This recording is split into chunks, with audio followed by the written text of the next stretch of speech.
लोग अक्सर कहते हैं कि जब बच्चों के सर पर माँ बाप का साया नहीं रहता है तो बच्चे बिगड़ जाया करते हैं। लेकिन कई बार तो ऐसा भी होता है कि जब बच्चों के ऊपर माँ बाप तो क्या, दादी दादा का भी साया रहता है, पूरे परिवार का साया रहता है, लेकिन फिर भी बच्चे बिगड़ जाया करते हैं और फिर ऐसे ऐसे इतिहास रचते हैं कि पूरे ख़ानदान को ही धूमिल कर देते हैं। आज की घटना में भी कुछ ऐसा ही हुआ है। यहाँ पर भी एक लड़की ने ऐसा कृत्य कर दिया कि यहाँ पर इंसानियत भी शर्मसार हो जाती है। बहन ट्यूबवेल पर अपने प्रेमी के साथ संबंध बना रही थी, तभी उसका 12 साल का भाई वहाँ पर पहुँचता है और इन दोनों को रंगे हाथों पकड़ लेता है और फिर बहन को लगता है कि कहीं राजफास ना हो जाए। उसके बाद रची जाती है साजिश और खेली जाती है खून की होली। आखिर क्या हुआ था, क्या इस घटना में घटित होता है, पूरी जानकारी लेने के लिए वीडियो को अंत तक जरूर देखिएगा। नमस्कार, मैं हूं सुदेश कुमार और तिरछी बात चैनल में आपका स्वागत है। यह घटना उत्तर प्रदेश के रायबरेली के एक गांव की है। रायबरेली के एक गांव के अंदर सतीश नाम का एक व्यक्ति रहा करता है, जो भट्टों पर काम करके अपने परिवार का, अपनी पत्नी का, अपने माता पिता का भरण पोषण कर रहा होता है। ईंट भट्टों पर वह काम करता है। उसकी पत्नी है, उसका पिता है, उसके 2 बेटियां हैं और एक बेटा है 12 साल का। यह भरा पूरा परिवार है। लेकिन दोस्तों, सतीश अपने बच्चों को अपने पिता के पास छोड़ करके अपनी पत्नी को साथ लेकर दूसरे गांव के भट्टों पर जाकर काम करता है और अपने बच्चों का और अपने पिताजी का भरण पोषण कर रहा होता है। वहां से कमा कर लाता और परिवार का भरण पोषण करता, परिवार को चलाता। बच्चे ज़्यादातर अपने दादा के पास ही रहा करते हैं। अब दादा बुजुर्ग हो चुका था, उसको ये भी ख्याल नहीं था कि बच्चे कहाँ जा रहे हैं, किससे बात कर रहे हैं। तो बुजुर्ग बुढ़ापे में ऐसा ही हो जाता है लोगों के साथ अक्सर। अब यहाँ पर पीछे से जो बड़ी बेटी होती है, जिसका नाम होता है राजो, जो कि 18 साल की है, वह पड़ोस के गांव के एक लड़के के साथ संबंध बनाने लगती है, क्योंकि वह पड़ोस का जो गांव का लड़का है वह उनके खेतों के पास, उसके भी खेत हैं और राजो के भी वहीं पर खेत हैं। राजो जब चारा लेने के लिए जाया करती है तो पड़ोस के गांव का लड़का भी अपने खेत पर चारा लेने के लिए आया करता है। यानी कि सिमाने भिरे हुए हैं। ये देहाती लोग तो जान जाएंगे, शहरी नहीं जानेंगे। यानी कि 2 गाँव के खेत एक जगह पर हैं। अब यहाँ पर क्या होता है, उनको प्यार हो जाता है, खेत पर ही संबंध बनाने लगते हैं। रोज़ रोज़ राजो जल्दी उठ जाया करती और चारा लेने के लिए बड़े चाव से खेतों पर जाया करती और वहाँ पर अपने प्रेमी से मिला करती। इसी तरह से मामला चलता रहता है। अब एक दिन क्या होता है, लड़की सुबह की चारा लेने के लिए घर से गई हुई थी, उसको बहुत देर हो जाती है।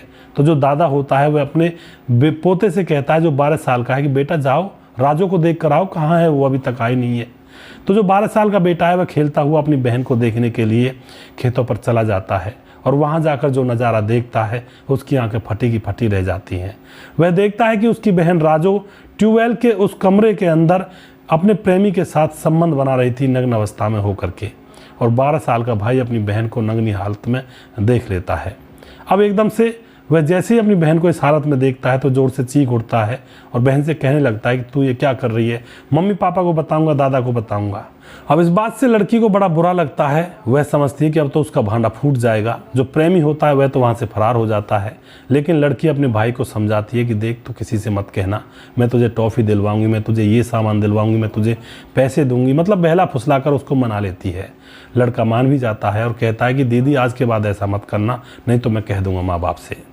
दोस्तों, यहाँ पर लड़की कहाँ मानने वाली थी। आज के बाद तो क्या हुआ, तो ज़िंदगी भर ऐसा ही कृत्य करने वाली थी, क्योंकि उसको तो अब इश्क का हवस का बुखार चढ़ा था।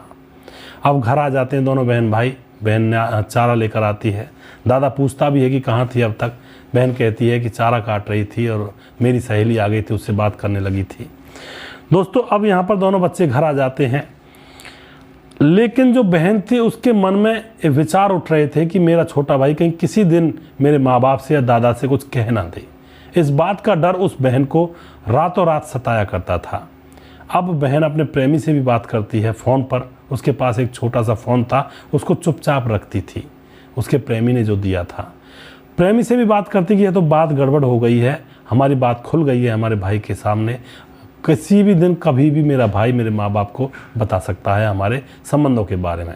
तो यहाँ पर दोनों प्रेमी और प्रेमिका मिलकर एक वहसियत भरी एक चाल चलते हैं और वह एक प्लानिंग के तहत अब उस बच्चे को जान से मारने की पूरी तैयारी कर लेते हैं। वह मौका देख रहे थे कि अब इस लड़के को रास्ते से हटाना है।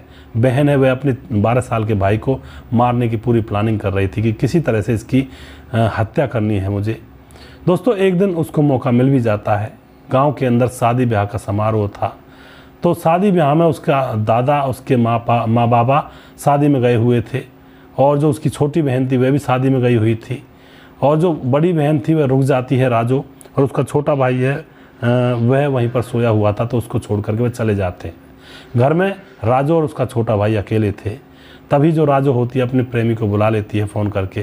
प्रेमी वहाँ पर आता है, आलोक, जिसका नाम आलोक था, उम्र 20 साल थी, और आकर के उस बेटे को मौत के घाट उतार दिया जाता है। उसकी गला दबाकर हत्या कर दी जाती है। हत्या करने के बाद आलोक वहाँ से फरार हो जाता है। बेटी अपने कमरे में जाकर चुपचाप सो जाती है।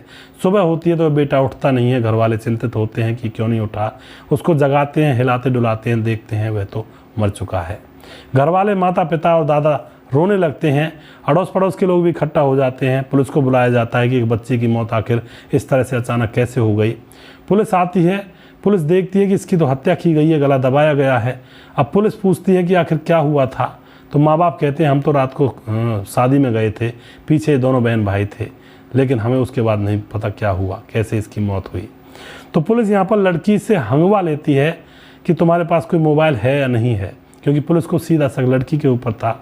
तो लड़की के पास एक छोटा सा मोबाइल मिलता है पुलिस को। मोबाइल का नंबर पूछ करके कॉल डिटेल्स वगैरह निकाली जाती हैं। तो लड़की का प्रेम प्रसंग आलोक नाम के लड़के से मिलता है, पड़ोस के गांव का लड़का आलोक। इन दोनों को पकड़कर सख्ती से पूछताछ की जाती है। तो दोनों बताते हैं कि हमने ही अपने भाई को जान से मारा है। पुलिस पूछती भी है कि तुमने इतना नृशंस हत्याकांड क्यों किया, तुम्हारा तो छोटा भाई था, तुम्हारा तो जिगर का टुकड़ा था। लड़की कहती है कि इसने हमें रंगे हाथों पकड़ लिया था, और मैंने इससे कहा था कि मम्मी पापा से मत कहना, तो यह मान भी गया था, लेकिन हमें डर था किसी न किसी दिन तो यह कह ही देगा, क्योंकि बच्चा था, इसीलिए हमने इसकी जान ले ली। तो दोस्तों, इस तरह से एक बहन अपने भाई की हत्यारन बन जाती है।